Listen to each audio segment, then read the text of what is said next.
Hello, બોલો. કોણ બોલે? વિનુભાઈ બોલે. વલ્લભભાઈ બોલો પાવથી. હા.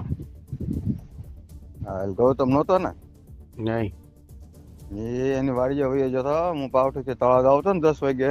હમ. એને 4 વ્હીલર લઈને જતો હતો એની વાડીએ. હમ. બે ત્રણ જણા બેઠા ને પોચે હાંકતો હતો એ. હમ. ઈ બાજુ છે ને, એ માયા બાજુ છે બધાય. હમ. ઈ 6 તારીખે હું કામે ને હમ. આપડે હાંકડાના પટીએ કચરા પેટી નથી. હા. ત્યાં કચરા પેટી પાસે માયાની ગાડી વાડીની આડી ઊભી હતી. હમ. હમ. એટલે મેં કીધું આ છે ને ગૌતમ ને આરસી ને મળવામાં મીટિંગ કરવાની છે. મોડલ ગીગા ભૂમની વાડી છે ને, મોડલ રાખેલી. હમ.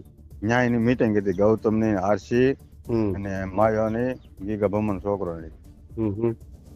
એટલે એ આ આપણી સમાજ બાજુ નથી, એ એની બાજુ છે એમ. હા, તો એની કરે છે ને. હમ. બસ. મેં હરૂભરૂ જોયેલા છે ત્યાં એને. હા. હા. હમ. જા. મેં ધમભાઈ વેગર ને મેં ફોન કર્યો હતો. હા. મેં કીધું આ તરત મેં ફોન કર્યો હતો. તક હોય નહીં. મેં કીધું હા પણ હું ભાઈ નજરે જોઈને આવ્યો ને. હા, તો પાકું જ છે ભાઈ. હમ.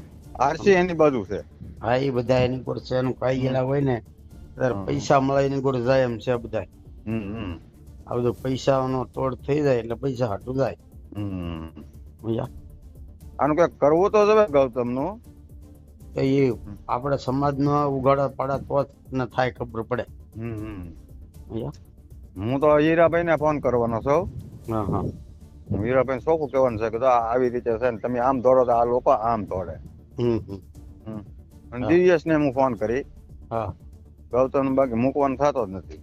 ના કેવું તો પડે આગેવાનો નથી. તો સમજ્યા? આ કેરા માથે પાણી ફેરવે આ લોકો. હા એમ. હમ. તો તળાજામાં રેલીમાં ના પડતા હતા ઘણા સમાજને તમારે નહીં જવાનું એમ.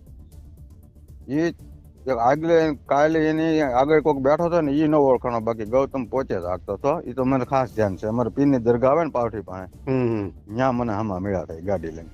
એ તો એની ગોરજ છે ને, પણ મેં કીધું સમાજને ઘણાને ફોન કીધું આ ન કરતા ને જાતા નહીં ક્યાંય એમ. હા. એવું કીધું એને. એટલે હું આ હીરાભાઈને ફોન કરી અને દિવ્યેશને કરવો ફોન. દિવેશને તમે પગડાણા હરુભરું જવું ને તો એ જવાનો છે આજે 4 આજ આવે વાગે. કાલે આવે? આજ આજ આવે. સમજ્યા? એટલે એને હરુભરું વાત કરાય. સમજ્યા? અમે હમણાં કાક કહેવું ને અમે તો એના વિરોધમાં છીએ કાકો ભત્રીજા. હા, તરત કે આ હતું તમારી વિરોધમાં છે એમ. હા એમ. મેં તમારા ગામના ને બધાને કહી દીધું. મેં કીધું આવી રીતે છે ને, હાલો જોવો હોય તો હાલો મારી હારે તારે હા એમ. તારે શું કરે એમ. એટલે અમારું પાછું કોઈ માને નહીં. નકર તો હમણાં અમે એને વાંકા વાળી દઈએ. સમજ્યા? આપણે બંધારામાં પૈસા ખાઈ ગયો એટલે બંધારામાં રીત વાપરવાની ના ઉબાળો થયો. એટલે અમારું કોઈ નહીં માને. સમજ્યા? અમે કેવું તો એને ખબર છે કે આનો વિરોધ છે આ બધા. એટલે હાસુ હોય તો હગા બાપને કેવું પડે. હાલે. એટલે એને કયો તમે આગેવાનો.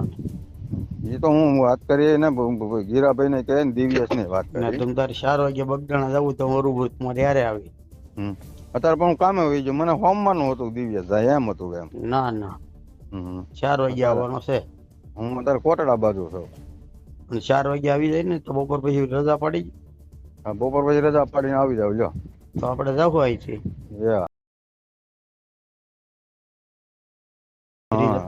હા, તરત કે આ હતું તમારી વિરોધમાં છે એમ. હા એમ. મેં તમારા ગામના ને બધાને કહી દીધું. મેં કીધું આવી રીતે છે ને, હાલો જોવો હોય તો હાલો મારી હારે તારે તારે શું કરે એમ. એટલે અમારું પાછું કોઈ માને નહીં. નકર તો હમણાં અમે એને વાંકા વાળી દઈએ.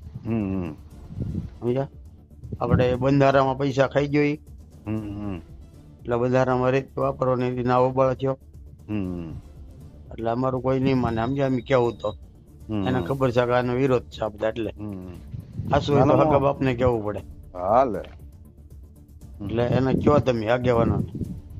એ તો હું વાત કરી ને ગીરાભાઈ ને કહે ને દિવ્યેશ ને વાત કરી. તમે તારે 4 વાગે બગડાણા જવું તો બરોબર તમારે યારે આવી. અત્યારે પણ હું કામે હોય છે. મને હોમવાનું હતું દિવ્યેશ જાય એમ હતું એમ. ના 4 વાગે આવવાનો છે. હું અત્યારે કોટડા બાજુ છું. અને 4 વાગે આવી જાય ને તો બપોર પછી રજા પાડી હા, બપોર પછી રજા પાડીને આવી જાવ લ્યો. તો આપણે જાવ અહીંથી. યા